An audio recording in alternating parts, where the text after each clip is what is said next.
Is it lawful to pray behind an imam with Sufi belief? And he specified that he does a lot of bid'ahs and shirk. I would like to be specific.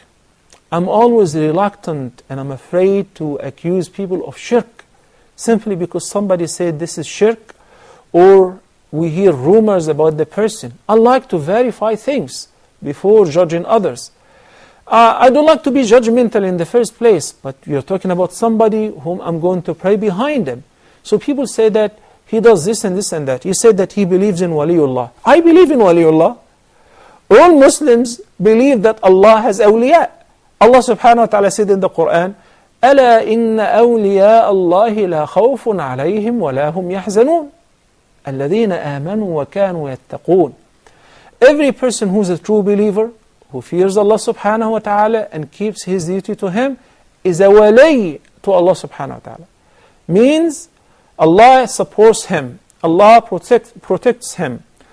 In the sacred hadith, the Prophet sallallahu alayhi wa sallam said that Allah the Almighty said, مَنْ عَادَ لِي وَلِيًّا فَقَدْ عَادَانِي.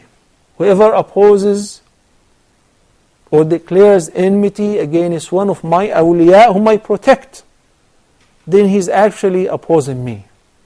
Can anyone afford that? Of course not. But this is the right understanding of al-walaya.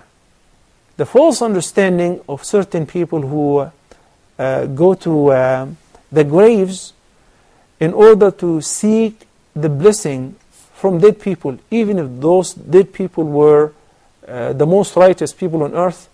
That's completely prohibited.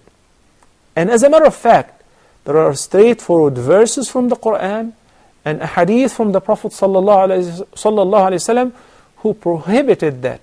And if any person still goes to anyone who's dead and talk to him in his grave and ask for his help, this practice is plain shirk. Okay?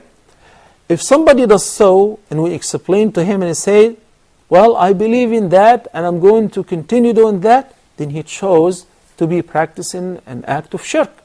I'm sorry, I won't be able to pray behind you because your belief or your aqidah is corrupt, is deficient.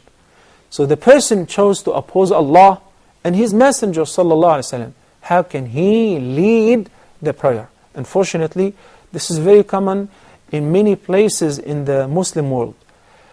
And it really amazes me, it is very astonishing that if these people have the least knowledge and they know what Allah subhanahu wa ta'ala said in the Quran and what the Prophet sallallahu alaihi wasallam said, they will know that they are actually doing entirely the opposite and opposing Allah and His Messenger sallallahu alaihi wasallam. So please, those brothers or those Muslims who are not educated enough in the deen and they follow the traditions of perhaps their foreparents or their cultural traditions unknowingly, without really verifying whether this is right or this is wrong. Once in a while we have a commemoration of the birth or the death of a wali, and we have a party where people gather to smoke and eat some halwa, and they make some songs and they dance in order to commemorate the remembrance of that person. They dance with adhkar and so on. This is not Islam. That has nothing to do with Islam. Imam al-Hussein, may Allah have mercy on him, his birth is celebrated in 3 different countries.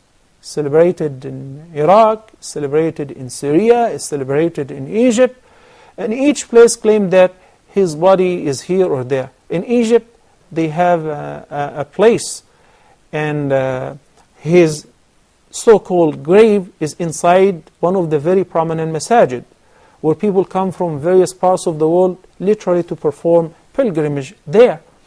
And they make tawaf around these stations. There is no tawaf except around the Kaaba. And one should not ask for any help from other than Allah subhanahu wa ta'ala. We know that where Imam al-Hussein was martyred, may Allah be pleased with him. So how could you have appear for him in Iraq, and another one in Syria, and another one in Egypt. They say that, well, his head flew to Egypt, and it landed there. We have no confirmation whatsoever of all of that, even if we know for sure. The beginning of this episode, when I answered the question about Prophet Daniel, it is very interesting that Umar ibn Khattab radiyallahu ta'ala anhu ardah, when the grave and the body of Prophet Daniel surfaced in the village, Tastur, he immediately ordered Abu Musa al-Ash'ari and the companions to conceal his grave. So they dug several graves and they buried him in one of them, so nobody knows. Why? So that people would not aim at that grave with worship.